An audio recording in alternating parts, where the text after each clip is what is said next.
All right, let's talk Heisman Trophy because I opened the Heisman odds at BetMGM today, and I was a little surprised because we were talking about Ty Simpson, and I was talking about them in the same breath as Fernando Mendoza and Julian Sayin and Diego Pavia. And Ty Simpson's 40-1 right now. Yeah, you've been higher on Ty Simpson than most because he's year. really good at football. And I just mean in the Heisman race. I think you've been proportionately high on him based on the production that he had. And I got to say, I thought he was tremendous in the Iron Bowl. Yeah. He pulled a rabbit, from a place that doesn't have a lot of sunshine a few times on critical downs. And, in a rivalry game that you have to make the playoff, I think that's the stage that it's set. But here's where things get tricky, Andy. Mm-hmm. You have two quarterbacks who have yet to lose a game, who are playing in the Big Ten title against each other next week. Right. Voting doesn't open until Saturday, so people will not be able to cast votes this week. Most people will wait to watch the game. And then, as you know, Heisman voters kind of just take what's dangling right in front of their face. They'll decide who played better, and it'll most likely be the quarterback that wins the game, and that'll be their vote. So Pavia is the one who's not playing out of this. And so it really, according to the odds, and these odds are kind of based on the straw polls you see of different Heisman voters, or companies that have a bunch of Heisman voters and they do the straw polls. The one we do probably has an impact on it as well. And I also think that the Heisman odds insist upon themselves because people who don't pay attention, and you'll be surprised by how many people will vote for the Heisman who aren't covering college football every day, or aren't really in the weeds the way that we are on a and by the way, basis. they do check in with you. Like, we got those emails that said, how many college games do you watch a week? And I'm like, 15 plus. Yeah. I mean, there's some people who probably lied on those, but I did not. I feel like if you don't watch 15 plus, you shouldn't be voting, but that's probably a discussion for another day. Andy, that's the thing that's most difficult about this is that what is right in our minds and people watching this video isn't necessarily the way that people vote. I think people tend to vote a lot of the times on who's the quarterback on the best team that has the best stats. And as you know, there's multiple ways to approach this. You and I approach it differently, but I think 90% of the time we're probably going to wind up in the same place. Let's talk about the three that are leading the odds that it seem like the ones that are the most likely to win, the most likely to be the top three in no particular order. It's Fernando Mendoza, Julian Sayin, Diego Pavia. And I guess it isn't a particular order because I guess it's shortest odds to longest odds, but they're all pretty bunched together. Like, I don't really consider Diego Pavia a long shot. I think any of those three have a shot based on what you're seeing. And the one issue, and part of the reason why I think Diego Pavia is like the slight long shot of the three, is because he's not playing in a game on Saturday. These other two have an opportunity to impress people in a game that doesn't exist for some of the other candidates. Diego Pavia, Jeremiah Love, the running back from Notre Dame, is another one. I think that impressionable voters who will be voting on a reactionary basis based on the final week of the season, which, by the way, I know it's a regular season award. The conference championship games are an extension of the regular season, and I think it's important to take those into account. Is that an argument? That's not really an argument. Nobody's ever actually made that argument that they're not. I mean, you can vote till Monday. The last time I tweeted out that if you cast your vote between or before the conference championship games, you should be thrown in jail with a felony. I think I had like 9,000 replies saying regular season reward. Like literally 9,000 people. I'll go pull it up. Okay, I don't want to see it. Okay, and I was surprised because I didn't even consider that as an argument before I did it, which is why I keep saying it. Well, this is actually going to be a pretty tough choice. If you're deciding between those three, and I don't think you should just decide between those three. You should consider Jeremiah Love from Notre Dame. I just mentioned Ty Simpson. You should consider. Jacob Rodriguez, the linebacker from Texas Tech, who's been awesome. Consider all of these people. But I will say that the three that are at the top of the odds, I don't think I've ever seen players as statistically bunched as these guys. I love yards per attempt because it's a good quarterback efficiency stat. Exactly the same, 9.4 yards, which is really good. It's tied for third in the country. Pavia, Sayin, and Mendoza all tied at 9.4 yards per attempt. Pavia's thrown for the most yards. He's got 3,192. Sayin's got 3,065, and Mendoza's got 2,758. Mendoza's thrown for the most touchdowns with 32. Sayin's thrown for 30. Pavia's thrown for 27. Mendoza and Sayin have only thrown 5 picks. Pavia's thrown 8. Pavia does 826 rushing yards and 9 rushing touchdowns. So very similar statistical profiles for all 3 of these guys. So really it comes down to vibes and who you like. And that's the Ari bat signal right there. Vibes and who you like. Because I actually feel like somebody's hitting me in the back of the head with a baseball bat whenever we just go down stats in this conversation, Andy. Mm-hmm. I think they're important. I think they tell stories that, of how efficient a player has been or how good a player has been. But this is kind of like where I veer off, because sometimes, especially like you do this all the time, you simplify the award as the best player in the country. That's what the awards. It's literally on the ballot. The most outstanding football player in the college football player in the United States. And if you scroll down on the BetMGM odds, I think you can find players who are better than the players that are going to win the award. So, like at their position, like Jacob Rodriguez probably plays linebacker better. Okay, at their position, but we've established that most Heisman voters only pay attention to quarterbacks, running backs, and receivers, and that is an unfortunate fact of life. But you know what? I'm happy that their stats are basically identical. Yeah, because it forces you to think about it like I do.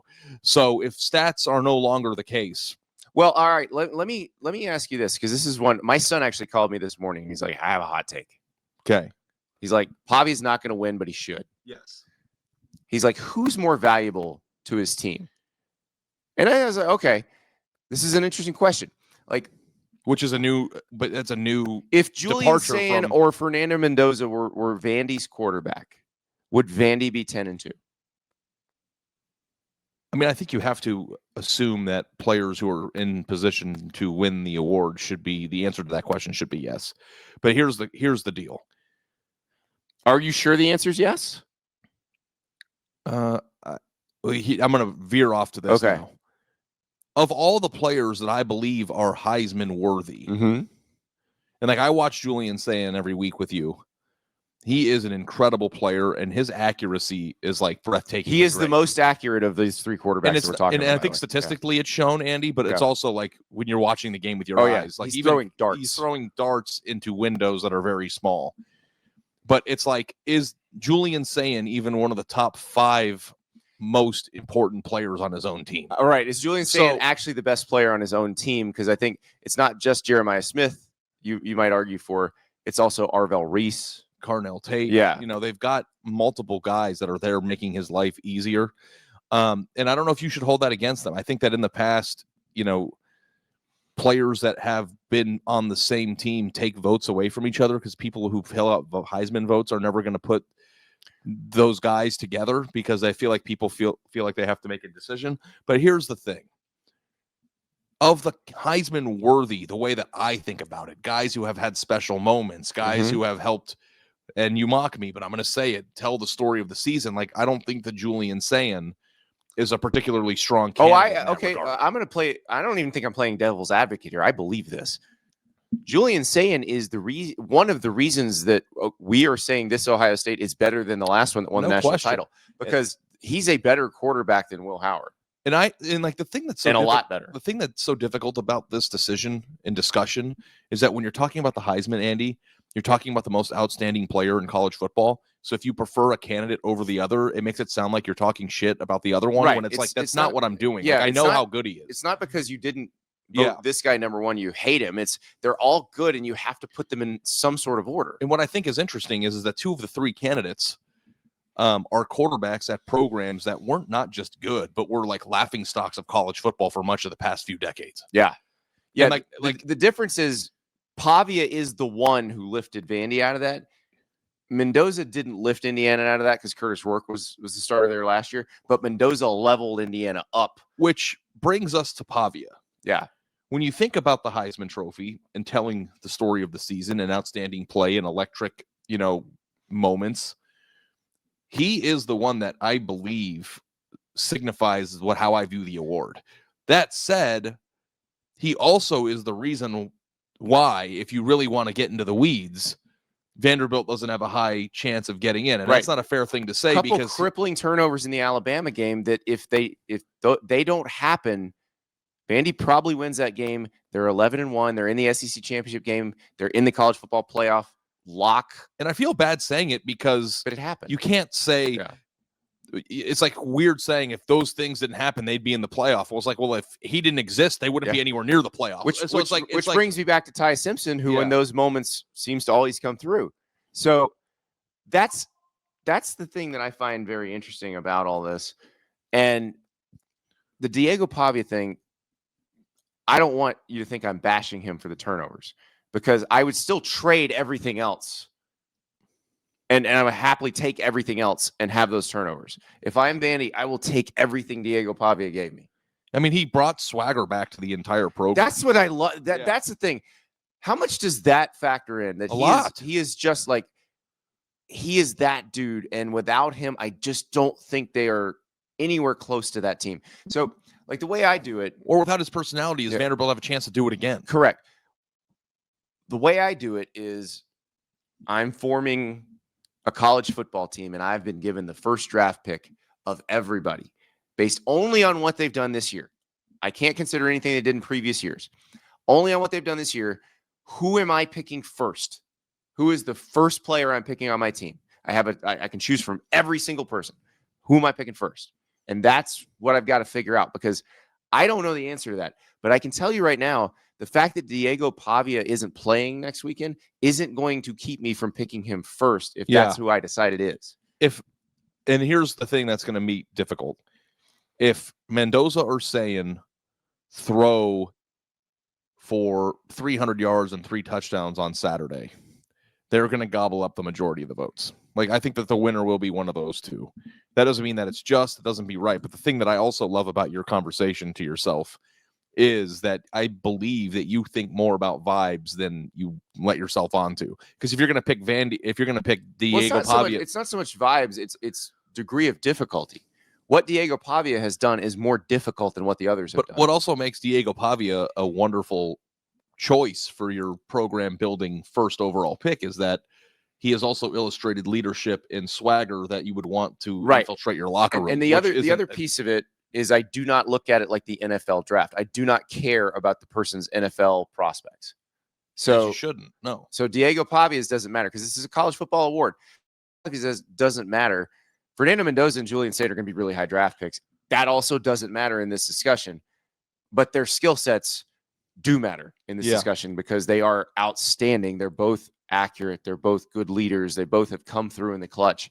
You know, Julian Sayin hasn't really gotten a lot of clutch moments to even have a chance. I think I will say this, Ari, if Julian Sayin is in a tight game, which we've not really gotten to see him in other than the Texas game, where they were still kind of trying to protect him as a first-time There were some starter. Moments in the first half of the Michigan game that were pretty high leverage. That's true. The throw to Jeremiah Smith on 4th and 5 is one of them. Yeah.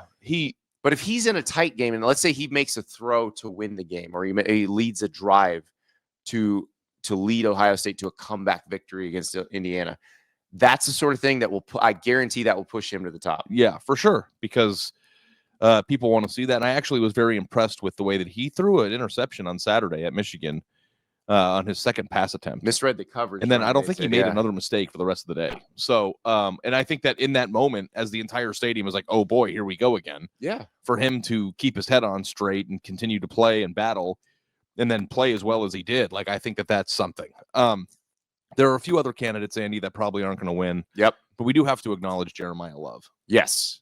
He's been awesome. He got hurt in the Stanford game, came back in to the Stanford game. And I know he wants to win the award. He wants to be considered for this.